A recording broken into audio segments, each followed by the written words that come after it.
خليني أسألك سؤال بسيط. عمرك صممت دولاب وبعد ما خلصته العميل قال لك طب ما نزود 10 سنتي؟ رجعت عدلت كل حاجة، الضلف والأرفف التقسيمة كلها. لو حصل يبقى السلسلة دي معمولة ليك. معظم الناس بتستخدم سكتش اب كأنه برنامج رسم بس، نرسم نكبر نصغر، وكل تعديل يعني شغل من الأول. المشكلة مش في سكتش اب، المشكلة في طريقة التفكير.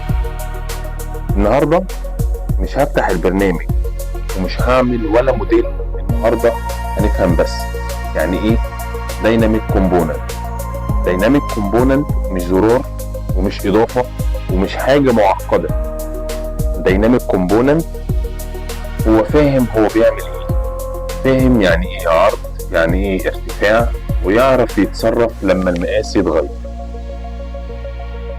خليك فاكر المثال ده، زي النجار الشاطر لما تقول له عايز الدولاب اكبر ما يسألكش تعمل ايه، هو عارف هيظبط الدولاب، هيظبط التقسيمة، وهيحافظ على الشكل.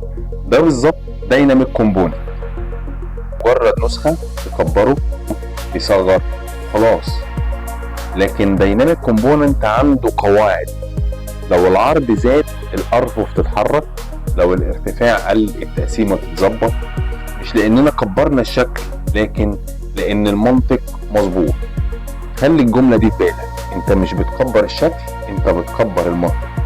اغلب الناس بتخاف من الديناميك اول ما تسمع attribute formals x y z تقفل. لكن الحقيقة الديناميك مش ارقام، الديناميك علاقات. علاقة بين عرض، وعلاقة بين ارتفاع، وعلاقة بين اجزاء. يعني ايه؟ يعني قطعة فاهمة مكانها، فاهمة دورها، فاهمة تتحرك امتى وتقف امتى. الديناميك بيفرق معاك في ايه فعليا؟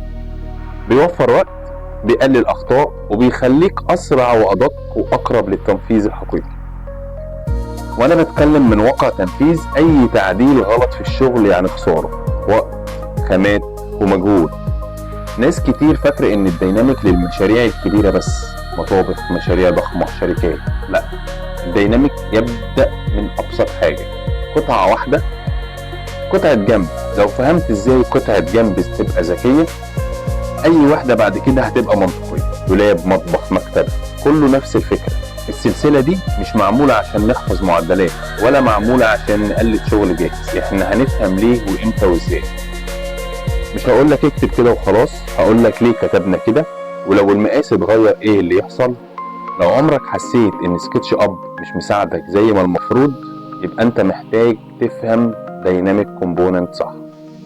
في الحلقة الجاية هنمسك قطعة بسيطة، جنب عادي جدا، ونحوله لأول دايناميك كومبوننت حقيقي. لو مهتم كمل معايا.